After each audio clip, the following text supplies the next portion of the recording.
সকল জল্পনা কল্পনার অবসান ঘটিয়ে সিঙ্গেলদের মুখে হাসি ফোটাতে তৃতীয় বিবাহ বিচ্ছেদ করতেছে শ্রাবন্তী চ্যাটার্জি। আরে কোন কি ভাই, তার মানে আমরা অবিবাহিত যুবকেরা এখন ওরে পাওয়ার আশা করতে পারি? অবশ্যই। তাইলে বাড়িতে যাইয়া বিয়ে শাদীর প্রিপারেশন নেওয়া শুরু করতে হবে। আরে পাগলা রশিদ, তোর চাইতে শ্রাবন্তীর ছেলের বয়স বেশি হবে, সেইটা তোর মাথায় আছে নাকি? সেইটা কোনো ব্যাপার না, আব্বা তো আব্বাই, আব্বার সম্মান সব সময়। বল আমি তোর কে, বল বল আমি তোর কে। আব্বা আব্বা। শ্রাবন্তীর ছেলেটা সত্যি খুব ভাগ্যবান, সে অলরেডি মায়ের 2টা বিয়ে খেয়ে ফেলছে, সামনে আরো 9টা খেতে পারবে। আও খাইলে সব অঞ্চলের জিনিসই মজা লাগে। আচ্ছা ভাই, শ্রাবন্তীকে আমি যদি শ্রাবন্তী নামে না ডাকি আর চামড়া ব্যবসায়ী নামে ডাকি তাইলে কেমন হবে? শুধু চামড়া ব্যবসায়ী নামে ডাকলে ভুল হবে, স্বামী খাদক চামড়া ব্যবসায়ী নামে ডাকতে হবে। বুঝো না এই ব্যাপারটা?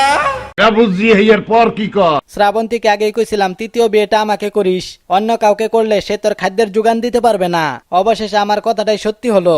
আপনিও পারতেন না, তার ময়দানে টিকে থাকা এত সহজ না। পারস্য মোগল থেকে যুগে যুগে বহু বীর এখানে পরাস্ত হইছে।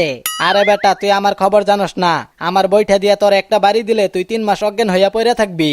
এইসব আজাইরা চাপা মারা বাদ দেন, পারলে শ্রাবন্তীর চতুর্থ বিয়েটা কইরা 10 মাস 10 দিনের একটা বিশ্বকাপ ঘরে তুইলে দেখাইয়া দিয়েন। আরে বেটা, এইটা একটা কথা কইলি তুই? আমি না পারলেও সমস্যা নাই, প্রয়োজন হইলে একটা সহকারী নিয়ে নিমু। শ্রাবন্তীর এই সাগরে দেখতাছি কেউ ঠাই পাইতেছে না, তাই এই সাগরে আমাকেই নামতে হবে। হ ভাই, আপনারই দরকার। আপনার মতো একজন জনদরদি শ্রাবন্তীর পাশে আরো আগেই দরকার ছিল। যাই হোক, শুরুতেই তার সাগরের কুমিরটা আগে মেরে ফেলতে হবে, না হয় আমি হেরে যাব। ভাই, কুমিরটা মারবেন কেমনে আমার একটু খুলে বলেন। এই কুমিরটা মারার জন্য 50 মিলি কয়েকটা ওয়ান টাইম বুলেট লাগবে। বুঝলে বুঝপাতা, না বুঝলে? আরে রাখেন আপনার বুলেট, আমি তো টেনশনে আছি।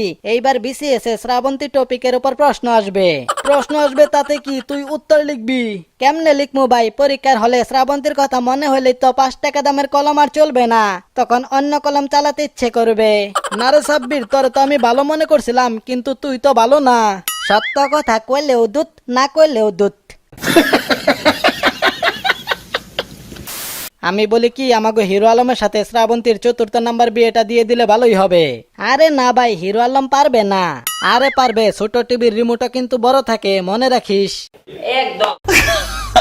যাই হোক, আপনারা অযথাই শ্রাবন্তীর মতো একজন ভালো মানুষকে নিয়ে অন্ধমন্দ কথা বলতেছেন। শ্রাবন্তীর মতো এরকম উদার মনের মানুষ আর কেউ আছে বলে আমার মনে হয় না। কয়জন পারে এভাবে সবার মাঝে নিজেকে বিলিয়ে দিতে? বিষয়টা কিন্তু বুঝতে হবে। সবশেষে একটা কথাই বলবো, 3টা মাঝি শ্রাবন্তীর সাগরে তাদের বইটা হারিয়ে ফেলছে। এইবার অন্তত অত্যাধুনিক জাহাজ নিয়ে কোন ক্যাপ্টেন তার পাশে এসে দাঁড়ান, এই দরিয়ার রহস্য উদ্ঘাটন করেন প্লিজ।